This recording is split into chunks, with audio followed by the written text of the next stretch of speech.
Warning. This episode contains some strong language. Actually, quite a lot of strong language. Also, this episode's reading contains themes of war and imperialism, and if that's not something you want to hang with right now, that's perfectly fine. Just skip ahead 17 minutes from the start of the reading, and you'll get right through it, and then it'll be back to the rest of the episode.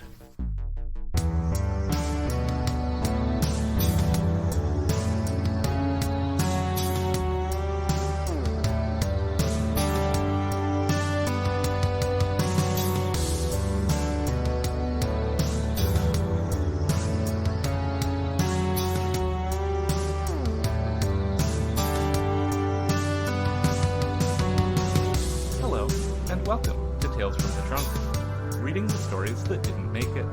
I'm Hillary B. Bisnieks. Listeners, it is my absolute delight today to welcome an author, a game streamer, a podcaster, all around just phenomenal person, Mike Underwood. Mike, welcome to the show. Yeah, thanks so much for having me on. I have been hearing about the show probably since close to when it started from various friends speaking about it, and it's a very cool concept. So I'm glad that it's something that's been kind of worth your time to keep doing, because I know how fulfilling podcasting can be from my end. Yeah, it's I think it's my favorite thing that I've been doing in the last now. This is the 4th year of doing it, and it makes it a lot easier that I'm not writing as much as I sometimes feel like I should be. Sure. Because I don't know, there's I have feelings about self-publishing and the quote-unquote gatekeepers and all sorts of things, but podcasting is just, I have a microphone, I have Audacity, I can make a podcast.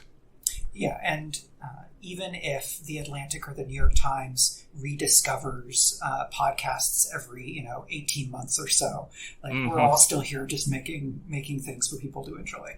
Yeah, absolutely. And podcasts have also, in the pandemic, been a huge source of joy for me, especially actually one that I don't know if you turned me on to or if my spouse found independently at around the same time, but Friends at the Table is my comfort show right now.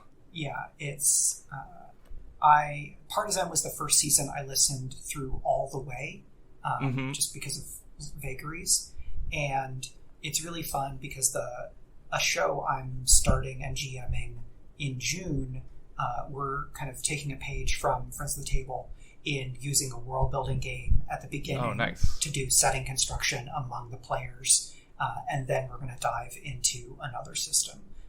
So that was so great in Marielda, and then they've kind of iterated on it in different ways. And it's really fun because I think they approach storytelling in that medium in a way that's fairly distinct. At least I've not found a lot of other shows that do it that way, that aren't explicitly inspired by Friends at the Table. There's the shows this got us into actual play. I'm yeah, okay, in that case you're intentionally drawing influence. But it seems like it's a fairly distinct, mimetic spoke within the field. It is, yeah. I mean, the current season of The Adventure Zone even specifically played The Quiet Year because of Friends at the Table. If you can get the McElroys into it, when, by some people's estimations, they kind of popularized the genre in the podcast space, if you can get the McElroys to do it, you're winning. Yeah, and they seem to have an absolutely great time playing the Quiet Year, so I'm really hoping that either travel or whatever will give them more leeway to feel like they can explore games that are kind of in similar or similarly distinct spaces. Yeah. I also just love The Quiet Year, and it's that whole space of world building games and GM-less games has really brought a lot to me during this pandemic. Yeah, the kind of journaling games, solo game, lyrical games, all of those have really flourished, and I've not put the time into investigating them. It's fun that we're well past the point where a dedicated RPG person could play every game. Yeah. I think it happened maybe a couple decades later than it happened in English language science fiction fantasy prose. But it's so great to be in the middle of what feels like such a generative era for, kind of both of the industries that I work in terms of TTRPG as a kind of actual play person and as a science fiction author. Which for sure. Then means that you have to do the which books have we read in common conversation when you're checking in with a colleague, because there's so many different things to read. Yeah. I was just at a meetup for trans nerds over the weekend in the city, and ended up sitting for a while with a bunch of other RPG people, and it was, very much a like, have you played this? No, I haven't. Have you played this? Very cool. I have to imagine that Thirsty Sword Lesbians is like rippling across various queer gaming spheres like a heavy metal riff. Wonderful fashion. Yeah. I definitely want to just continue talking RPGs the whole time with you, but I do think that we should get into the Broken Summit first. Is there anything we need to know about it going into this reading? Yeah, so this is like a science fiction political thriller is the vibe. So there's kind of references to violence and war. In the section that we have, I don't think there's a lot of other stuff, but if we come across something, I'll make sure to get you some notes so that we can get that into the show notes. And perfect. Yeah, I will make sure at the start of the show you will have already heard a note of when to skip to if you don't want to hear the story. Okay, so I'm going to start from the first chapter. So this is The Broken Summit. The portal emerged from behind a high-rise, a sliver of wild color 10 stories tall, set against the shattered Macau Tower and the ruins of old downtown.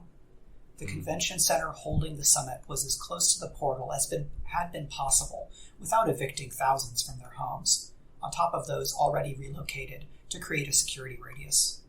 Alexia had seen 3 of the portals so far: New York, Nairobi, and now Macau.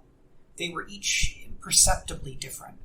If someone sat her down in front of an easel and told her to paint the 3, she wasn't sure she could show the differences, but she knew somewhere in her hindbrain that they were there, something in the patterns of light as they rippled across the plains.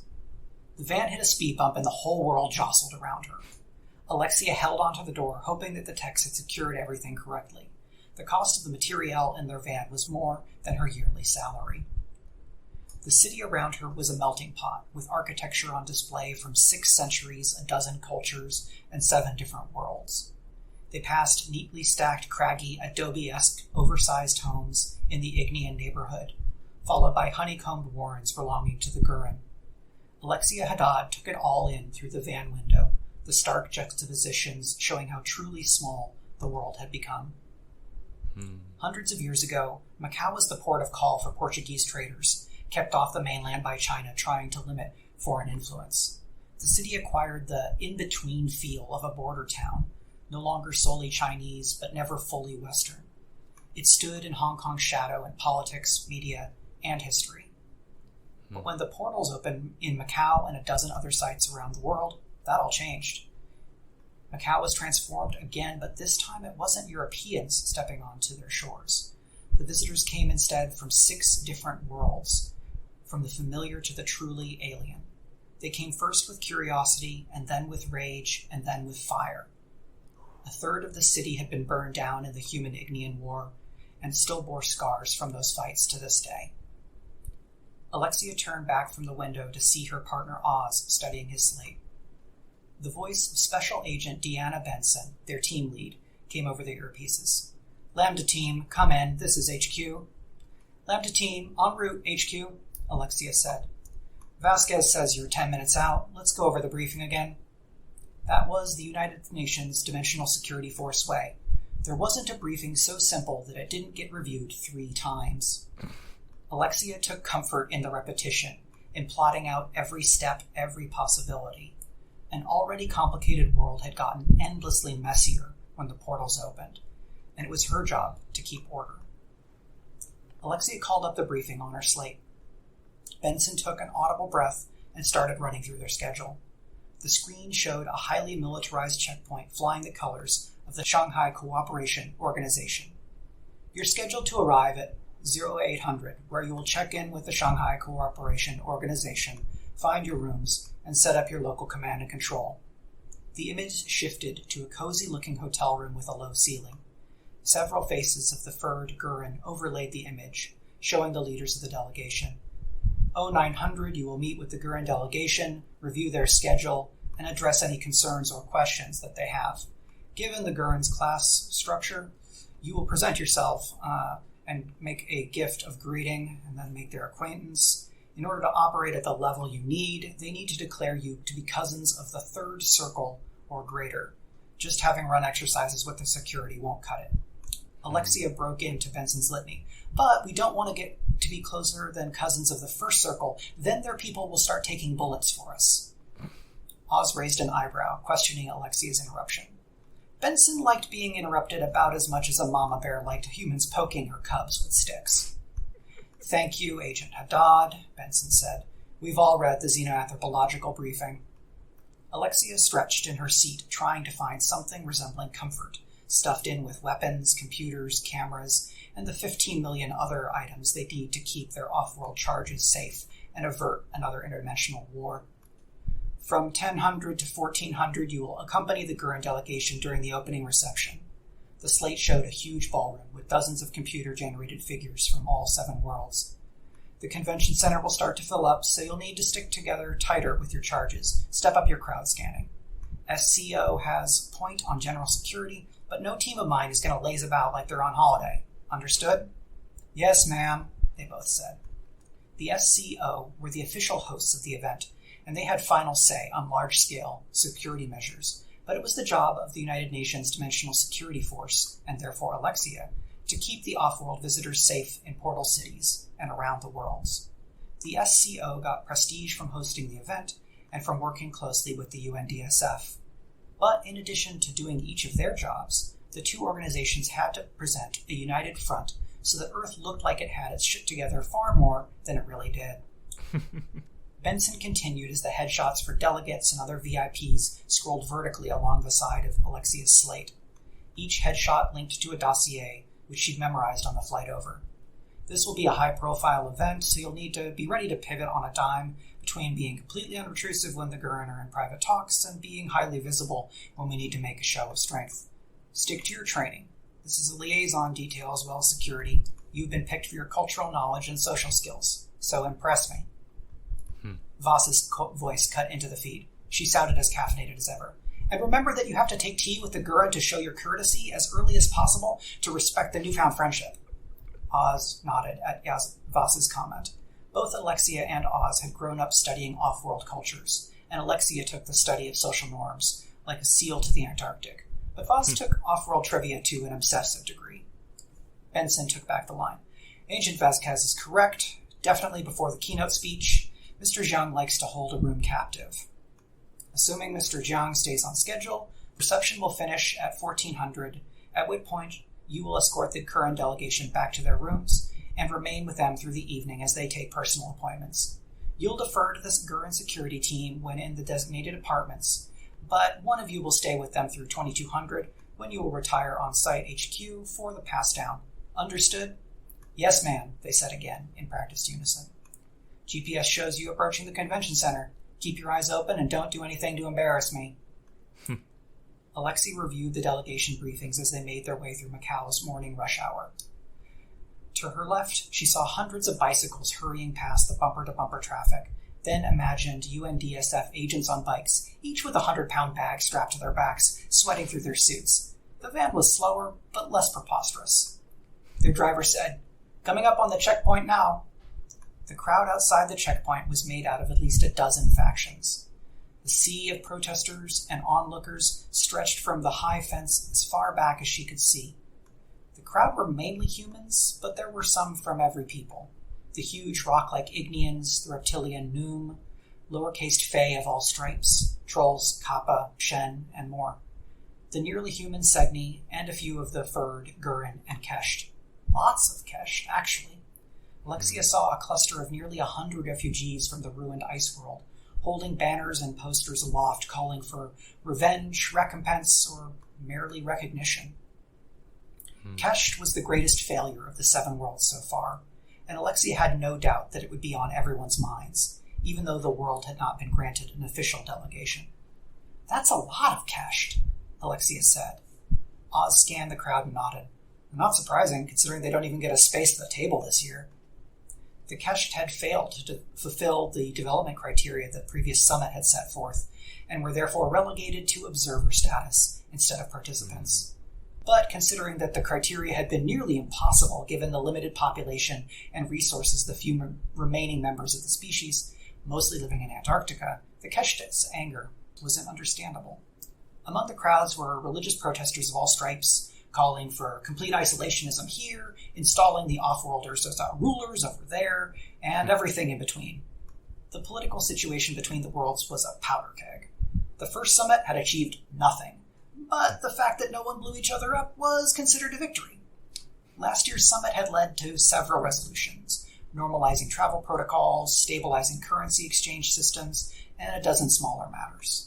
But now, with a major incident between the Noom and the Segni over a water rights agreement that had claimed dozens of lives, and frequent protests by the various Kesht refugee groups, the whole summit was on a knife's edge.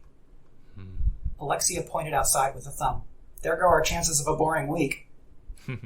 I don't think those chances were good to start, Lex. Oz managed a twinge at the side of his mouth, which in Ozworld was about the same as a full-tooth smile. She took what she could get. This week was likely to be short on laughs and long on headaches. Their UNDSF badges got them waved past security checkpoints, but the visiting media had to go through magnetic and mana scans, equipment checks, and pat-downs. Alexia and Oz wheeled their cart of gear into the Macau Convention Center, 200,000 square feet of possible interdimensional incidents. The center was still mostly empty, with a small handful of SCO, UNDSF, off-worlder security, and a few early bird members of the media, already snapping shots and live reporting. Alexia saw a trio of Ignian soldiers staring down a surprisingly unfazed SCO officer. The Chinese guard seemed to have forgotten or decided to ignore the fact that the Ignians were 3 feet taller and several hundred pounds heavier than she was. Ignians were by far the largest of the peoples of the Seven Worlds, averaging 7 to 8 feet tall and topping out at 700 pounds of rocky muscle. They didn't have to breathe and could shrug off heavy machine gun fire. They were, rightly, the number one ranked species in the UNDSF threat assessment matrix. Alexia tried not to let her glare show as they carted by the tension, heading through the high-ceilinged corridor on their way to the quarters assigned to the detail. She didn't know what she'd have done if she'd been assigned to the Ignians. Benson would have never been that foolish, since she knew Alexia's history. But in a bureaucracy that big, sometimes common sense was sacrificed on the altar of expediency. They took the first right and walked by another half-mile past dozens of meeting rooms, through a small open area with a handful of tables and chairs, then through another hallway until they got to the ambassadorial quarters. Alexia and Oz were berthed directly next to the Gurren delegation, with an adjoining door. Oz stopped the cart in front of their room and pulled out his key fob to wave it over the sensor. The panel lit up green, and he nudged it open. The room was pleasant, but fairly plain. The directions were inoffensive earth tones, brown and gray, and the dark red-brown of turned soil. 2 beds, a wall panel interface, and a full bathroom. Only 1 desk, but they'd make do. With a practiced hand, they'd unpack their equipment. They had cameras, weapons, and the tremendously expensive Dr. Satchel, a mobile surgical machine that would be remotely controlled.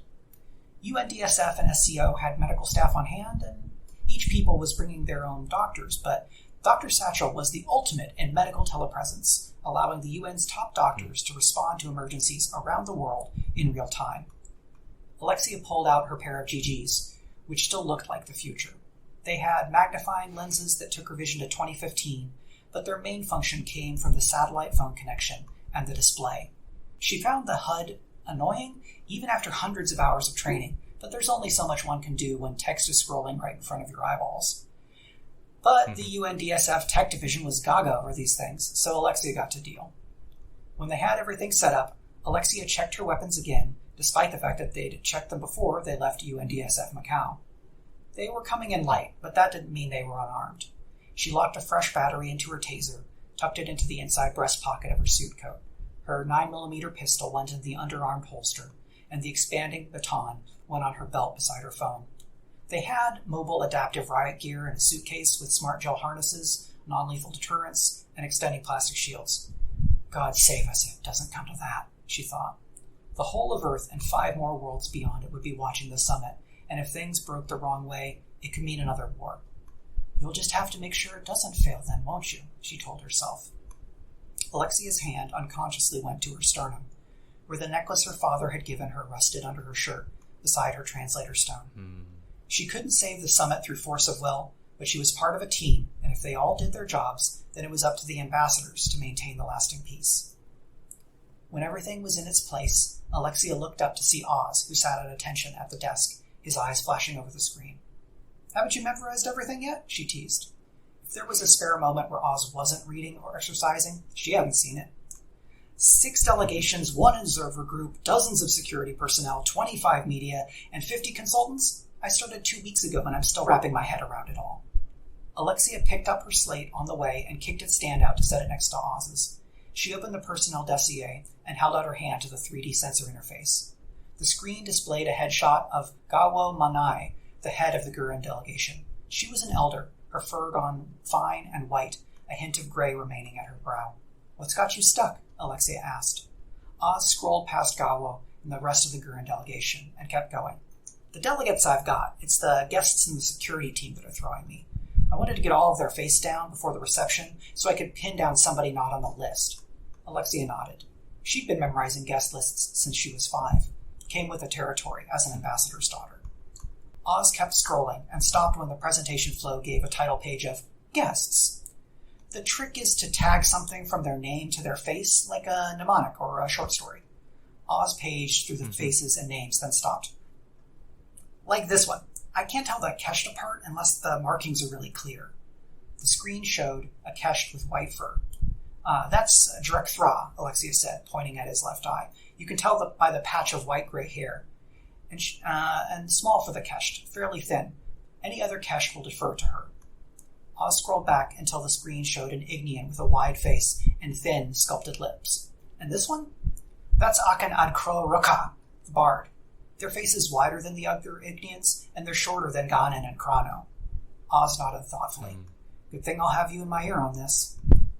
Alexia clapped Oz on the shoulder. Even sitting, he was nearly as tall as she was standing. I'll handle the stay dinners, and you stay on your feet in case something goes down. Alexia pulled on the collar of her yellow shirt. I don't want to get blood on this shirt. It's imported. Oz cracked an honest-to-goodness half-smile for that one. The shirt came from Express, like the rest of her professional clothes. She saved the expensive stuff for family events, since if she reported for duty wearing a $400 shirt, Benson would do her best to ensure that it did get bloodied. Benson was working class through and through. Anything that gave off the whiff of aristocracy was suspect. After a few more minutes of going over names and faces, Alexia and Oz's phones buzzed in unison. Time to go. And don't flip about the social grooming. It's a sign of trust.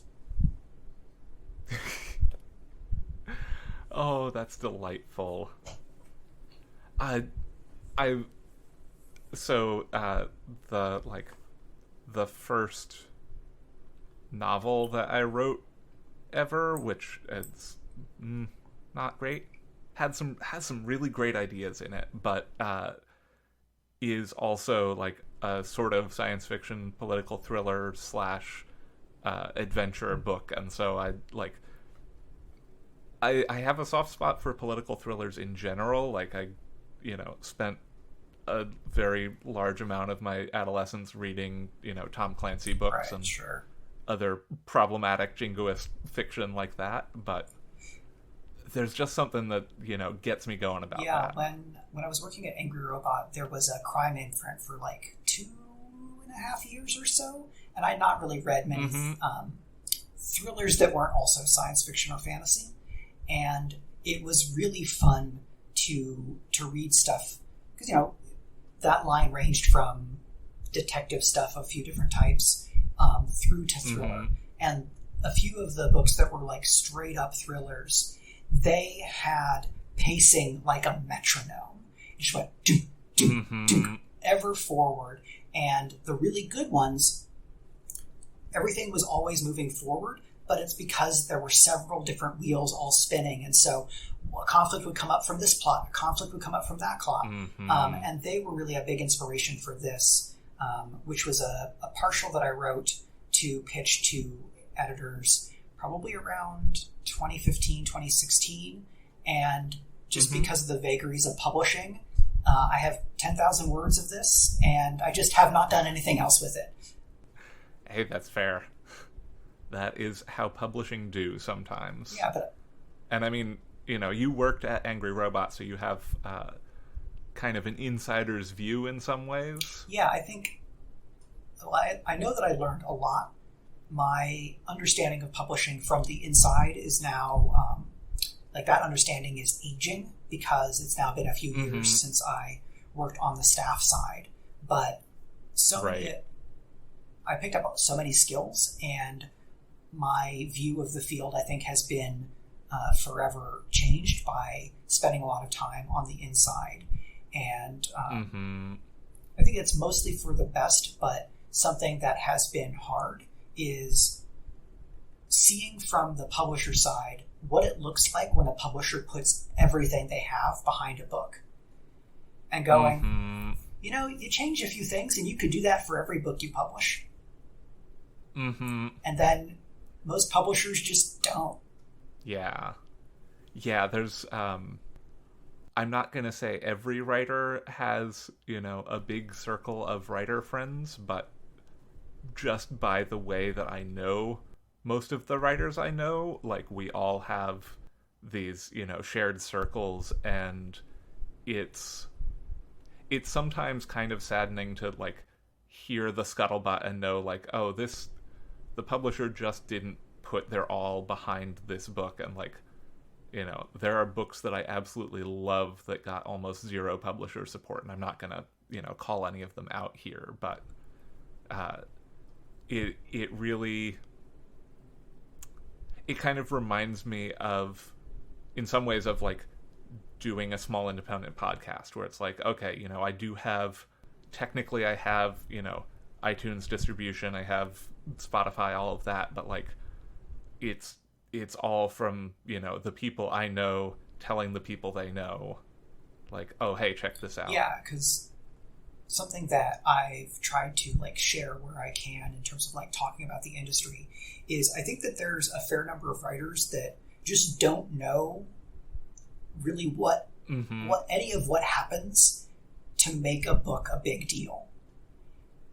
Because before I worked at Angry Robot, I was a traveling sales rep. So I was one of the people that, drive around the Midwest and go to dozens of bookstores and present the same, 800-something titles over and over and over again, and try to match books and trends and subgenres and regional like inclinations to, more sales is good for the company that I was working for. More sales of books that then the bookstore can sell is good for them.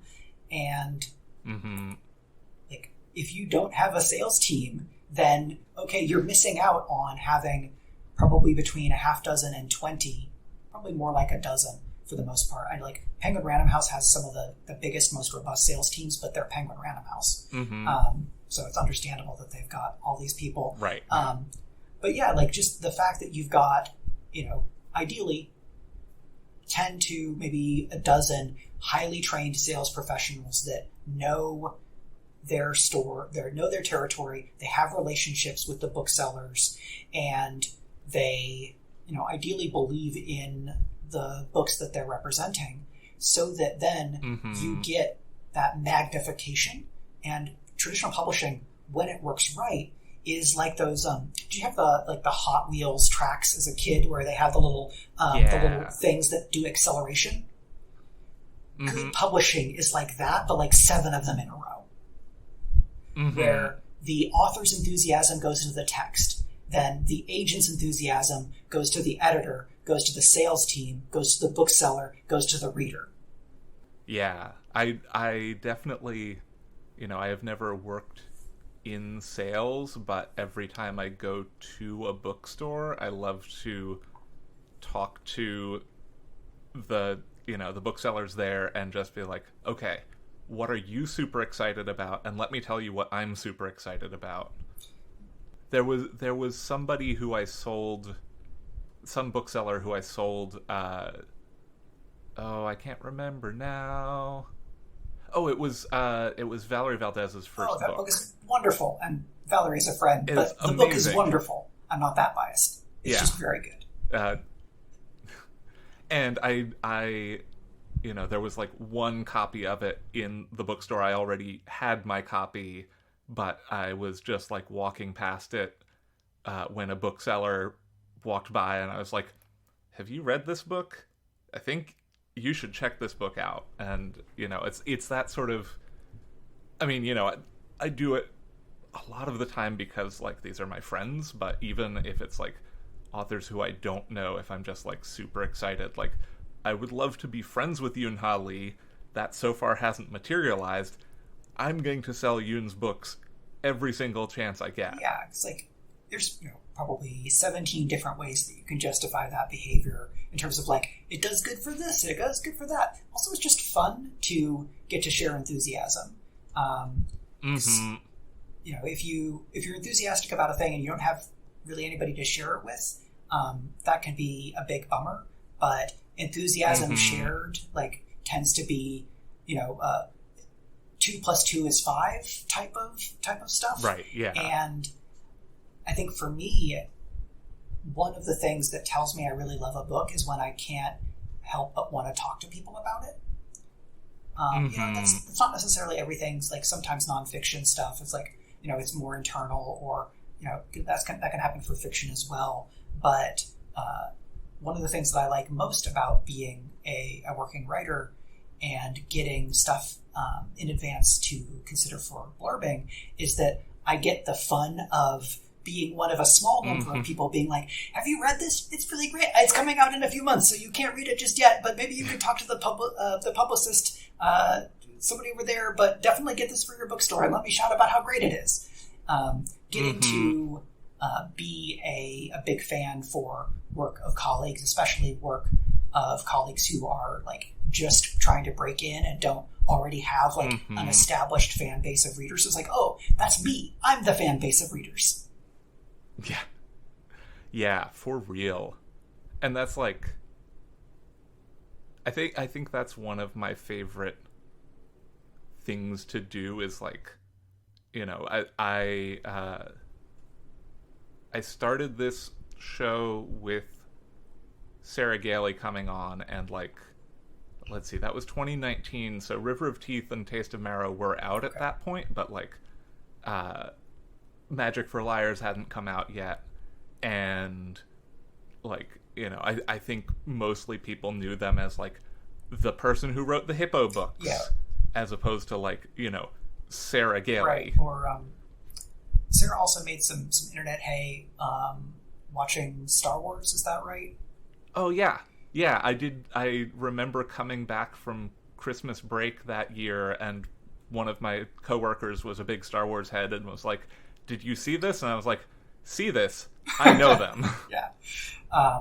Because I think Gailey had been doing a lot of work, and then several things converged all at once in terms of like novellas hitting and great nonfiction work and stories over here and just like the kind of perfect storm that's very hard to manufacture, but I have to imagine was at least partially due to the fact that they were working their ass off.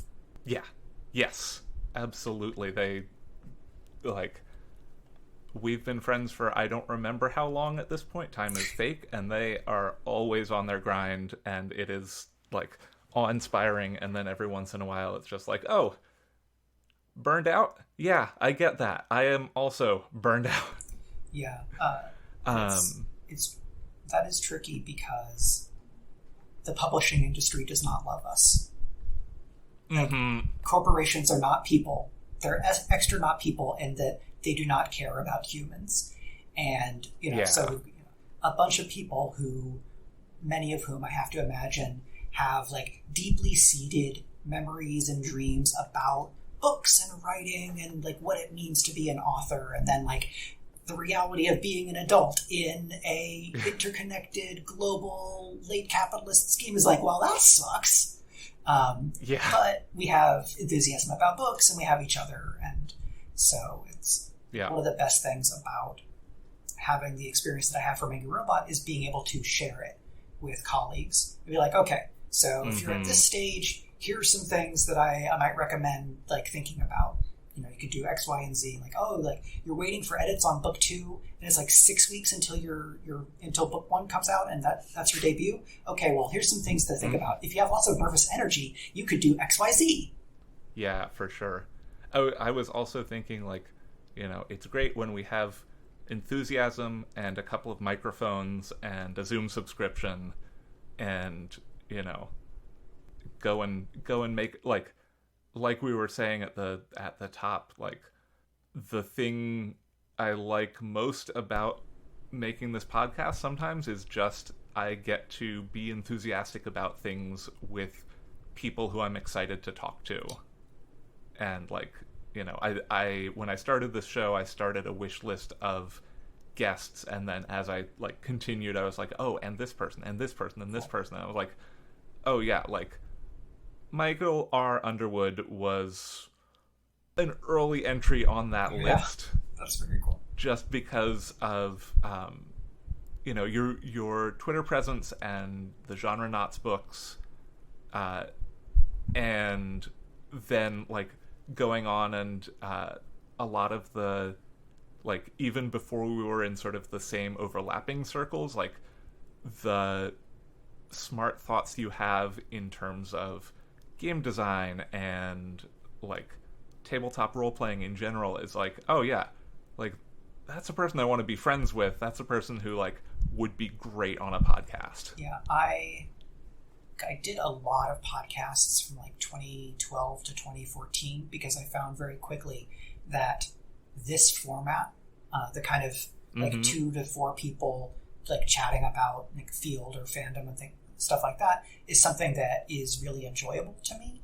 And I've been a like 95% remote worker since like 2009, because the sales job was remote, and then I was traveling, and then I worked in an office for Angry Robot for like 6 months, but all of my colleagues were in the UK.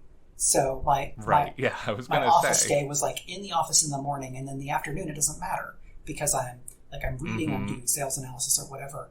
And then since moving down here to Baltimore, it's just remote all the time.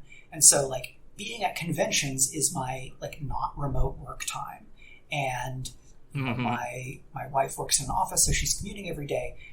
So at home it's just me and a little a log of a dog, and he's not a great conversationalist, but he's very loving. And so like podcasts and actual play and my home RPG group that all meets on Discord, like those are my main social outlets, especially to people who were elsewhere in the country, because I had a big group of friends in Indiana and then moved to New York, and then we moved to Baltimore pretty quickly. And so I am blessed to know people in lots of different places in the world, but then the ways that I can communicate with them are really limited.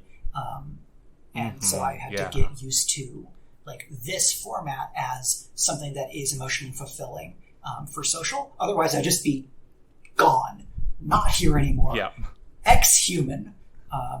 And I think that served me in a really good stead in the pandemic, in terms of like, okay, I already know how to do these types of things, and it's not as much of a disruption. And what I'm hoping is that for the people that learned, like, oh, actually, I like doing podcasts, listening to podcasts, any number of things that like upside to surviving pandemic life, then become not a survival mechanism, but a thing that people are excited or enjoy participating in. Yeah, because like I run a Monster of the Week game more weeks than not. I would say, at the start of the pandemic, it was very much like every week we have game, and 3 years in, it's now like most weeks we'll have game unless something comes up. But my players are here in the house with me, and one player's in the South Bay, and one player is in North Carolina, and that just like was a thing that I was already sort of in the mindset of like, okay, I know how to do all this remote stuff, partly from doing my podcast, partly from listening to how a lot of other people did their things. And I was like, okay, great, we can totally make this happen. And like, half of the group was their first role-playing campaign. Sorry. And one of my players is now in like another RP group that is doing like a Tamora Pierce's Tortal cool. role play, and Are they using Blue Rose? I am not sure. I think so, but I will check. It's certainly the thing that comes to mind. But not necessarily. Is your Monster of the Week group on the same campaign still? It is still on the same campaign. How are their Doom tracks looking? Nobody is on their same starting character. Oh, nobody's on the starting character. Okay, I was like, when you said like the game was still going, I'm like, what about their Doom tracks? What's going on? Yeah. No. They one player almost maxed out their Doom track, and then they decided to be an NPC, and they still show up occasionally to cause mischief, but they got an artifact that allows them to just sort of cause mischief and leave in a way that's very helpful for me as the game master, because it's just like, okay, here they are, they're going to do this one thing, you see them for a second, you forget them, it's always good to have a cue in the pocket, right?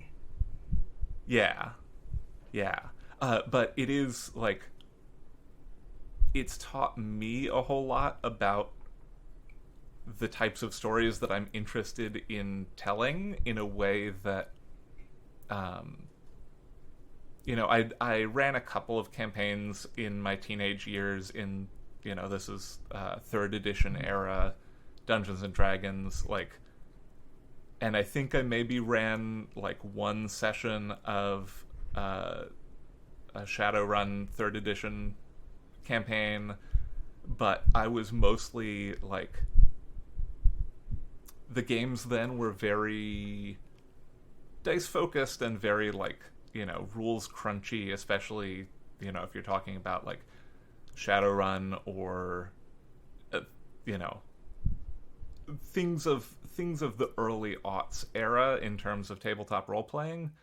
And then like I listened to Taz Amnesty, the Adventure Zone Amnesty, and they played this game Monster of the Week that I'd never heard of before, and I was like, oh, this is narratively focused, this is player like maybe sometimes we'll have a session where one person rolls dice once, and it's that sort of thing where it's like, oh, these are like, it was a great outlet for me because I could, explore a setting that that I'd written a bunch of stories in and then never, like, been able to publish them, and kind of realize, like, okay, this isn't the time or place for me to write those stories, but these ideas are still kicking around in my head. Yeah, it's, here you mentioned the, like, early 2000s RPG stuff. I was, like, thinking back. So I worked in a game store all through college, so that was from 2001 to 2005. So I was at the till as a lot of those were coming out, and something I was not really directly aware of until after, when I was doing my grad work studying TTRPGs, is that from like 2002, 2003, and definitely by 2004, that's where we're getting the like Forge independent space where you're getting stuff like Sorcerer, Dogs in the Vineyard, and like a lot of these works that are the grand or great grandparent game to like the current big independent stuff like Apocalypse World, Blaze in the Dark, and all that kind of stuff. And it's like I have to imagine that some of that was because the 3.x boom was just getting a lot of people back into the field and driving a lot of sales, and so like Gen Con was a particular type of thing, and the RPG world was there, and then Indie Press Revolution, and like there was the ability to kind of be that outsider scene within a big insider scene, and then there's just been like iterations on that since. Absolutely. And then since then, we've got Drive-Thru RPG, we've got the confluence of everybody getting back into games because of the 3.x and the start of self-publishing and online marketplaces being big. And then just like I think that the like proliferation of open licenses has done a huge amount as well, because we keep on seeing games coming out where it's just like this is under Creative Commons 4.0 share alike, and it's like great. I wouldn't be able to necessarily sell a one page goofy ass little like Star Trek RPG or anything like that, but I can give it away in a way where I don't worry about pirating it, because there's no way to pirate something that is free. Yeah, to a greater. You have to work really hard to be a jerk to do that. Yeah. Depending on the license. Yeah, like you could go in and strip off all the watermarks and everything if you really wanted to, but like that seems like so much effort for absolutely zero. Like you're not going to be able to sell it. Yeah, it's fun because I've seen some game jams in the last couple of years that are like, I made a game and I have a like open game license for it, so I want to host a jam that is like, here's this game I made and here's a framework. I'd love to see what other people do with it. And like that's a great act of community building, and it's fun because it will let the people involved like, okay, it's a really heavy but in a good way prompt. It's not just here's a theme, but here's a theme and a toolkit. And like that's a lot to start from, which is really fun. And then like from the like business standpoint, it's like, okay, 7 games using your system, all referring back to the thing that you made, is like not bad marketing, to be honest. Yeah. I was just thinking like, all of the Powered by the Apocalypse games, like everybody is referring back to, or Blades in the Dark, anything like that. It's like, okay, I like this flavor of it. Let me see what the original is like. Let me play in that space. Yeah, and I think which again like just brings me back to Friends at the Table, and all of the different hacks that they're playing, and all of the like design work that they're doing. The spot I'm at in Partisan right now, they're playing The Tower, which is as far as I know, still unreleased game by 2 of the principal cast members of Friends at the Table, and it's fascinating to me to listen to them doing game design live. Yeah. And it's interesting because they're really conscious about using games to do specific things narratively. Like, okay, right tool for the job. But then they use the same game in very different ways across, like between Counterweight, where they first used it, and then in Partisan, where there's some similarity where for each of these, it's like, this is an interlude where we're going to focus on a character and we're going to give context. But then a lot of the rest of like of what those are used to do is incredibly different. And I was kind of semi-active in the fandom by that time. The responses to the second use of the tower were, I would have to imagine, very different than the responses to the first use because of like some of those differences. And then it's really fun to see after a couple of seasons their style or some of their perspective in how they go, okay, here's a system.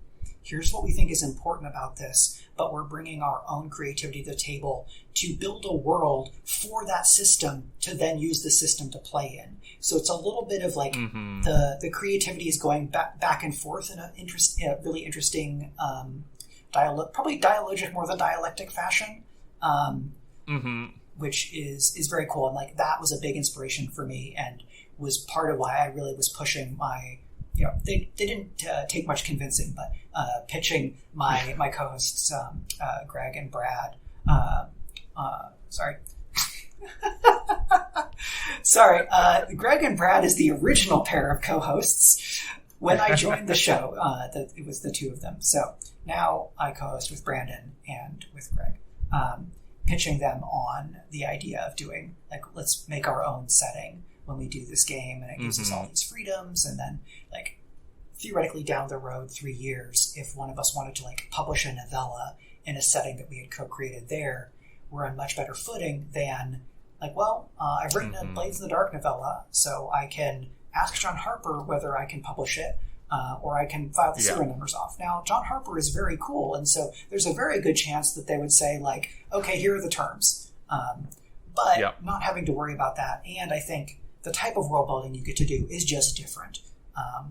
Like Speculate did a Blades game where we brought a lot to the setting, but it was a different kind of work. It was, here's an interpretation of this, and here's a different zoom in version of this thing. Okay, what if like Fagin and that kind of like gang of urchins thing, but run by people who like genuinely care. And like that's the type level of world building we're doing versus like, here's how the cosmology works. Here's how the history operates over this, and here are the major 7 factions. And it's like in different works, it's fun to be able to focus on different aspects of craft and things like that. Yeah, for sure. And what you were saying about bringing different games in for different things feels very parallel to how we build craft as writers, in like, one of the things I think about a lot in that regard is during NaNoWriMo you'll have like writer dares to get people to like put words down when they're feeling stuck, and it's like it's that same sort of like, okay, I have been externally set this challenge, or I am internally setting myself this challenge to do a specific thing using, this specific tool or whatever. That's really neat. I also just, I really like games as a way of figuring out what I want to do with things. One of the, like, my 2021 NaNoWriMo Win novel, which I still haven't finished, I got to this point where I just, like, was feeling kind of stuck and recently realized, like, oh, what if I did this thing kind of loosely inspired by spoilery events in Partisan that I'm not going to name, and, except they have to do with the friend. And then what if I also brought in some of the, like, in order to figure out the next part, what if I just used the game Anamnesis that they just played on a recent Songfiel to, like, not necessarily to write the story by way of these journal prompts, but to, like, figure out where my player is in that case, or where my protagonist is in that case, and things like that, where it's just like, I don't know, there's just so many cool tools. Something I think I didn't really realize until a few years ago, like in talking about like my history as a writer and process and things like that, that my kind of paradigm in like the Mage the Ascension sense, if you're an old white wolf person, which I suspected, we can sense our own, that my paradigm is like completely shaped by the fact that I grew up playing tabletop role-playing games. Like I put in hundreds of hours of playing TTRPGs before I put in hundreds of hours as a prose writer. And the same is probably true when you go to the level of thousands of hours. And so there's a lot for me where I have to get writing to get to know a character, like I would have to play a character to get to know a character. And that I could write 10 pages of prose backstory, and it won't mean as much as 1 hour of trying to embody that character, inhabit them, and like interact with challenges through them. And so that's something that I've just come to embrace as a writer. Is like this is how my process works. I'm a very internal writer to the character, and then I've learned that some of how that operates is actually I'm withholding things from the audience that I want to share with the audience. Where like there's feedback loops that I'm experiencing, but I'm not putting on the page, and then I'm learning to do that. Yeah.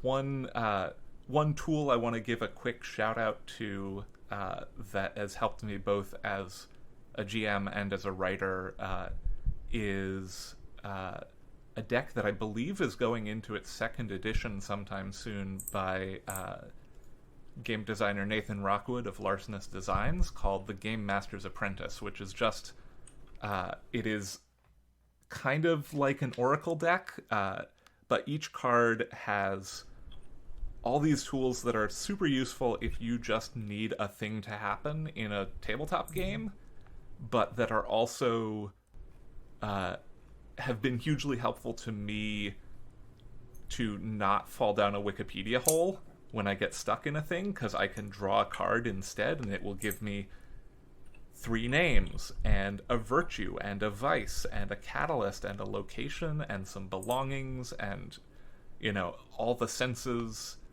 And so it's just, like, you know, I feel really grateful to have that tool in my tool belt as a game master, as a writer, to not get stuck and like be aware of my own sort of I don't want to call them shortcomings, because I think that my ability to deeply research things is very useful, but it is not helpful when I'm trying to get words on a page. Sure. So do you know Nathan through like the science fiction convention scene? I've known Nathan since school. Cool. Yeah, that's one of those wild things where we were in the same youth group in high school and had like a lot of friends in common, and went to a lot of the same gatherings, and then very nearly went to college with him, and when I toured college, stayed on his hall. Okay. So there's small world. I am often on the same flight with Nathan and his spouse to Confusion in Michigan, like either to or there, which is funny because they live not very far from me, but then I tend to see the two of them most often at conventions, because sometimes that's how life is. That is sometimes how life is. Yeah, and his spouse also was co-editor with me of a recent Quaker science fiction issue of the normally not fiction magazine Friends Journal. I did not know that. That's very cool. Yeah. This is what happens when two people with one common purpose bully the editor on Twitter mercilessly for years. You hear that? You heard it here first, folks. Bullying people on Twitter is good, actually. Oh, no! I'm just, sidebar, imagining the tangent of the conversation that is, that gets into, current respectability discourse conversations. Oh, my God. And being like, not today, Satan! Not today, Satan. That is for the Clapcast that we do not produce. Yeah. But something that you mentioned about like seeing how you work as a positive really lines up with something that I've been working on this year. A writer friend who I did Clarion West with back in 2007, who writes as Cassie Alexander, mentioned taking a class at the Better Faster Academy with Becca Syme, who's the author of the Dear Writer You Need to Quit, or Dear Author You Need to Quit. Like there's a series there.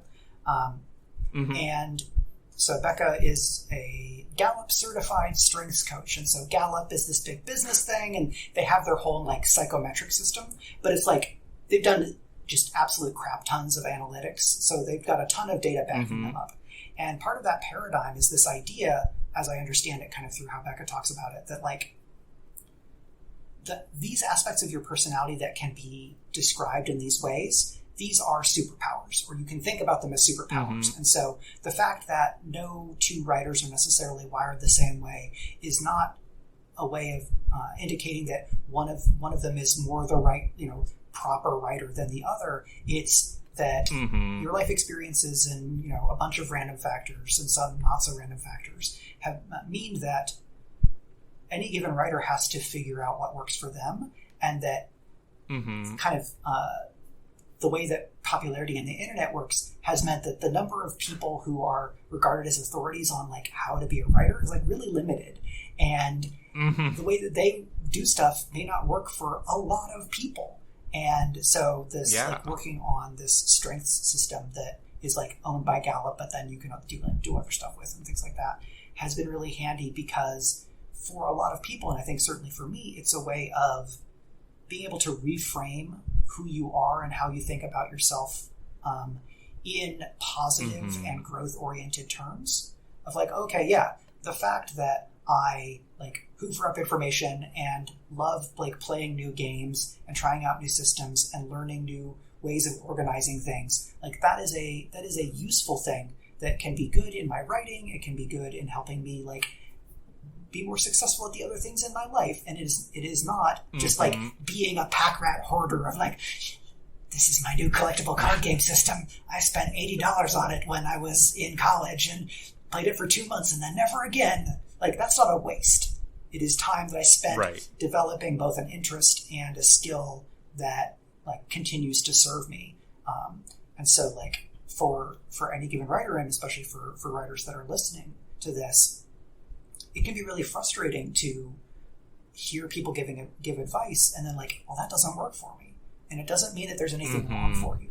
It just means that they may not have, that your brains may not work similarly enough for this to be beneficial to you. And the downside is you may have to keep looking. Yeah, that really resonates with me, and it I think it leads really well into this blue police box just landed in the room, and I was wondering if we could take a second to step into this time machine, and you have some really I think really great words of wisdom that I don't know if you wanted to necessarily would want to share with past Mike, but that I think would resonate with a lot of people, past, present, and future.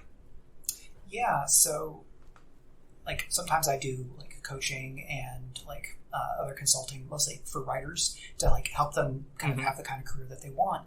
And in doing that, and in like working with people at Angry Robot, I came to this really firm belief that it's super important to know not just what you want to write, but what success as a writer means to you, what that looks like. When you dream about like the super successful version of yourself in 20 years, what is that? Is that like awards? Is that bestseller lists? Is that like a Barnes & Noble full of people clapping as you read your next book? Is it, women, standing up at the Nebulas, giving an acceptance speech? Like all of the different ways that are ways to be successful. Like you don't have to like speed run the whole thing. You can have like specific things that mean something to you. You can, focus on being read more than selling, and whatever those are, that's all fine. and you are going to have then a guiding star to orient yourself. So you can always ask when you're making decisions about what choices to make, what projects to do, what conventions to go to, like, is this thing, is this effort, is this decision going to help me to have the kind of career that I want? Because that then may help you with analysis paralysis of like, there's too many options because I could do 17 different things with this one book, and people are having success over here in this kind of way and that kind of way. And like, you don't have to have success that looks like anybody else's, but if you have a sense of what you think will help you feel happy or make you feel like you have, like, it's worth the time, or if your goal is like, I need to feed my family, which is like very solid like priority as a writer and can be very difficult for reasons that involve capitalism and a whole different tangent. But like, when I'm coaching writers, that's something I try to keep in the forefront, because a lot of writers haven't necessarily crystallized that. They have like they have some like impressionistic dreams, but it can be useful to give to find a little bit of specificity underneath that, and then hold on to that so that you can do yourself a favor. Yeah. That I feel like I've seen that from you on Twitter before, and it reminds me, it's like a much more as writers, we, especially like when you're learning the craft, you hear a lot of very short, pithy things like show, don't tell, or, you know, all those sorts of things. And it takes a long time sometimes to figure out what that actually means. And this feels like it's a very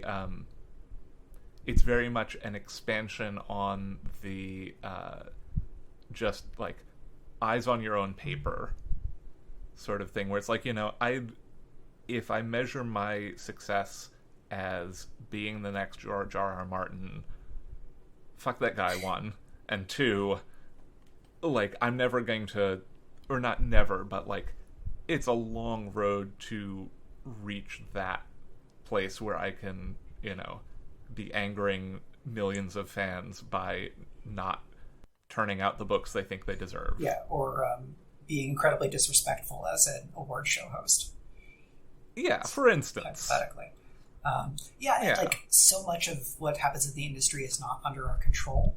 So even within that, like, goals that are more under your control, probably healthier. Yeah. Could I honestly say that that is advice that I take 100%? No, I would be lying. Yeah, absolutely not. Yeah, but like, you know, I for myself, like, I think about when I started this show, the reason I started it was a show that I wanted to hear and nobody else was going to make it. And like, since then, my goal, the modest goals I've set for myself for this show have been like, you know, I can't, as a podcaster, you know, like, we can't actually control the numbers going up on the graph. Like, doing that is akin to rejectomancy and will make you crazy. But I can absolutely control, like, okay, I'm going to try to get Michael R. Underwood on this podcast. Yeah, and what I found when we were doing Speculate as, like, the earlier version where it was more like a book club kind of thing, making the show was fun because it meant talking with, you know, my friends and then talking with colleagues and peers. And it helped them promote their work. It helped me learn to be a better writer. And so, like, a lot of these podcasts within the science fiction fantasy sphere are this, like, double positive thing where the act of making the thing is beneficial on multiple levels in multiple ways, because by making something and putting it into the public where everybody can engage with it and listen to it, you know, on their own time, and you're not like putting it behind a paywall, then you are creating / sharing knowledge and material that then other people can build on, so that, you know, we can always be progressing the conversations where we can ideally get past the point of having to rehab certain conversations. We can build on great ideas that have come before. People who are getting into the field can maybe avoid some of the problems that we had to deal with. And so that is really handy, and something I think about with Twitch streaming games is that if as a 17-year-old I put out I texted my friends. I wasn't really texting when I was 17, but anyway, if I said, hey, I'm going to be playing Elden Ring, come over. Anybody come over if you want. We'll pass around the controller, hang around. Have a couple beers or sodas or whatever, as age appropriate or whatever. And 3 to 5 people came over, we'd have a great time. On Twitch, 3 to 5 people is quote unquote low numbers, or a stream that no one is watching. But that's just a scale question. And Twitch for me is a way to share things that I enjoy, and a way to be social, and a way to it's those things, and it's still content marketing, but it's content marketing where I own the channel. So if someone comes in and they're a total asshole, I have way better tools to deal with that than if I were trying to manage a hashtag on Twitter or something. And I think figuring out what's the way I can do X thing that will help me have the kind of life that I want is very handy versus seems like everybody needs to be on TikTok. I'm no. Life is very short to be on a social media that you hate. Yeah. If you want to be on TikTok, that's great. I love seeing some of my friends putting out, both marketing material and just videos of their cats on TikTok. I love that. Maya McGregor, who was just on the show, their TikTok is almost exclusively Tara and Willow, and I love those cats and would die for them. And also recently a whole bunch of Sam Sylvester content, which, again, great. Love that book. But if you don't want to do TikTok, don't do TikTok. Don't do something that's going to make you unhappy, especially. And if you're working with a publisher and they're oh, we'd really love you to be on TikTok, a legitimate response is which TikTok content creation class are you enrolling me in and paying for? Which camera are you buying me? Yeah. How? What resources are you giving me to learn to edit videos so that they look like I didn't just take them with a selfie cam? Your social team has volunteered to edit my videos for me? Great. Yeah. Yeah, I am on TikTok, mostly shitposting if I am creating content, but mostly just consuming content. And Hank Green did a video recently where he was talking about the fact that he has an assistant who helps him with his TikToks, and it's yeah, that's the sure, Hank Green, TikTok sensation, but I know that he's not doing it on his own, and this myth of the self-made whoever is can be really harmful for people, especially when they're just starting out. Yeah, and I think the broad category of content creator in the digital age, where it's hyper visible, but only part of that process is hyper visible. The end product is hyper visible. I think about the Twitch streamers who stream 6-8 hours a day, 5 days a week, and then put in almost as much time off camera doing all of the other things. It's okay, you're working a 70-hour-a-week job doing this. And I think, TikTok creation and any of these things where people are just working themselves to the bone, trying to satisfy the algorithms, because those are ways to be successful. Already be successful. Get very lucky. Pay lots of people. And so I like watching stuff on TikTok. I think I could do good work on TikTok. I am very tired. I made concerted decisions in the last few years, even pre-pandemic, but especially the last couple of years, to revisit my relationship to a lot of social media, where I had very little in the way of filters or boundaries, because I was trying to be everywhere and be in conversations and contribute and all of these things. Yeah. And I just got one too many instances of somebody coming into my mentions who I've never seen before and accusing me of fairly preposterous things for like a controversial stance of authors should be paid and things like that. But like Twitch, I have the more control there. In Discords and Slack, you'll have stronger community standards and things like that. And I think that is a broader conversation a lot of people on the internet are having in terms of where do they want to be, where do they want to put their time, what businesses do they want to basically be making material for, because we're the data, not the customer, for Twitter or Facebook and things like that. And it's as writers and creators and anybody who's like trying to make a name in the public sphere, you have to you're going to have a different relationship to that than a lot of people, and I think it's really draining, and a lot of folks just kind of run themselves ragged trying to do that because there aren't other clear pathways to success. Yeah. Oof. Sorry for being a downer. Here on Elon Musk's Twitter in 2022. We don't know. I don't know if the deal has actually gone through yet or not, or what's happening. Yeah. It seems like there's been several ups and downs. And who knows? Yeah.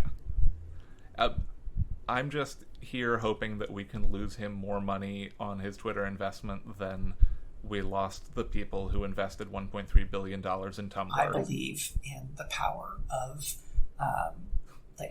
resentful Twitter users. We can do it. I can pop off at the Twitter all day, every day, and lose that man value. Mike, it's been just absolutely amazing having you on here.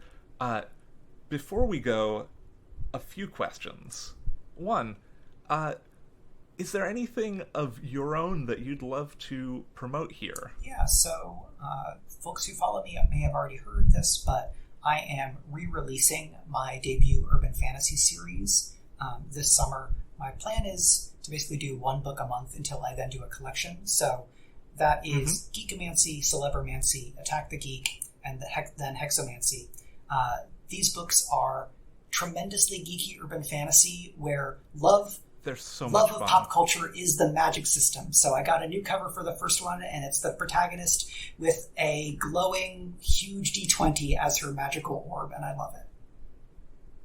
That's so exciting. And those will be in paperback edition for the first time as well. The first one is coming June 7th, and then they'll kind of trickle out after that. So that's the big upcoming thing I'm excited about. Fantastic. And beyond that, what are you... I know we've just been being excited about things for an entire hour and 20 minutes almost now. What are you super excited about right now in the media landscape in general that you'd love for people to know about? Yeah, so I am actively playing and totally delighted by a game called Citizen Sleeper, which is a computer role-playing game by Jump Over the Age and published by Fellow Traveler. And this is a kind of dystopian space station survival RPG, and it intentionally draws influence from independent TTRPG design. So there's clocks that you fill, the breakdown on you're rolling dice all the time, and depending on how high your die roll is, that impacts your chances of success. And it's a fun way. It's been really fun for me to see influence drawn really deliberately and consciously, where it's not obscured or obfuscated at all. And it's got really gorgeous art, and it does not try to do more than it needs to do, which I think is really fun and probably very essential in independent game design. So I think that may even be on Game Pass for people who are Game Pass people.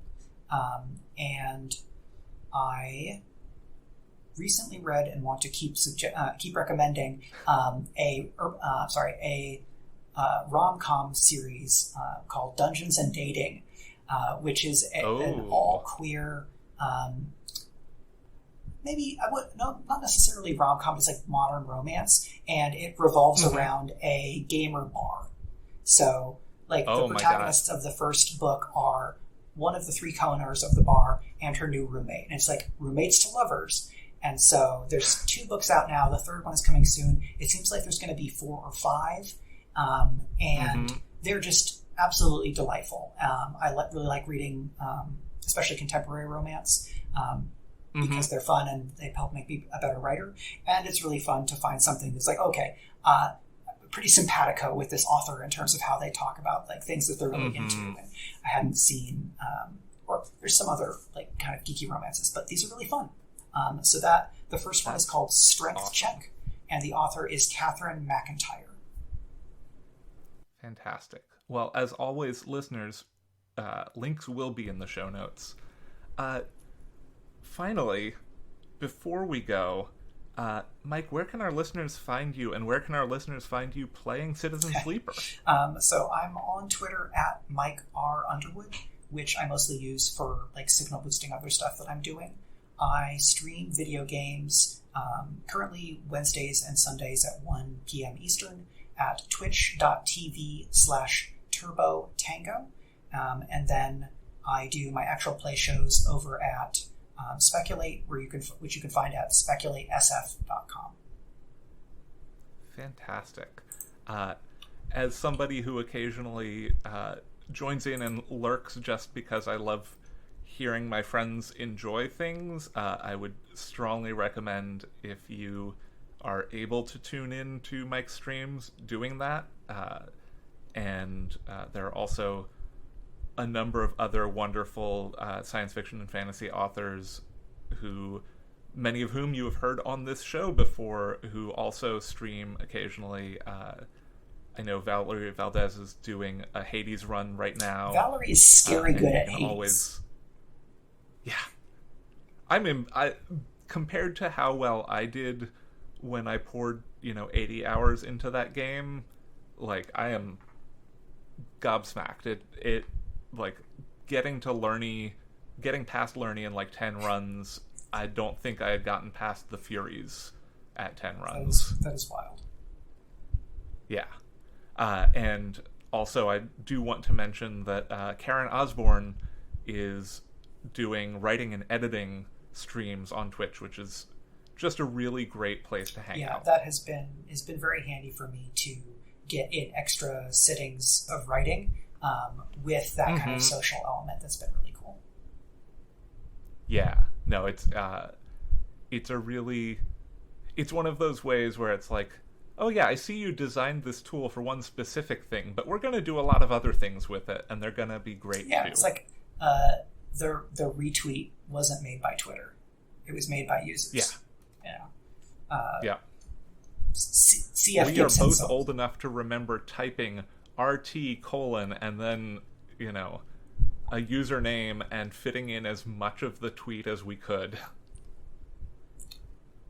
Well, Mike, thank you so much for coming on the show. It's been an absolute delight. All right, so we're going to stop recording and then keep talking about role-playing games for another hour? Is that right? Yeah, absolutely. Listeners, tune in next month when our guests will be, believe it or not, Sarah Gailey and Amanda Cook. Tales from the Trunk is mixed and produced in beautiful Oakland, California. Our theme music is Paper Wings by Lillian Boyd. You can support the show on Patreon at patreon.com/trunkcast. All patrons of the show now get a sticker and logo button, along with show outtakes and other content that can't be found anywhere else. You can find the show on Twitter at trunkcast, and I tweet at HBBisnieks. If you like the show, consider taking a moment to rate and review us on your preferred podcast platform. And remember, don't self-reject.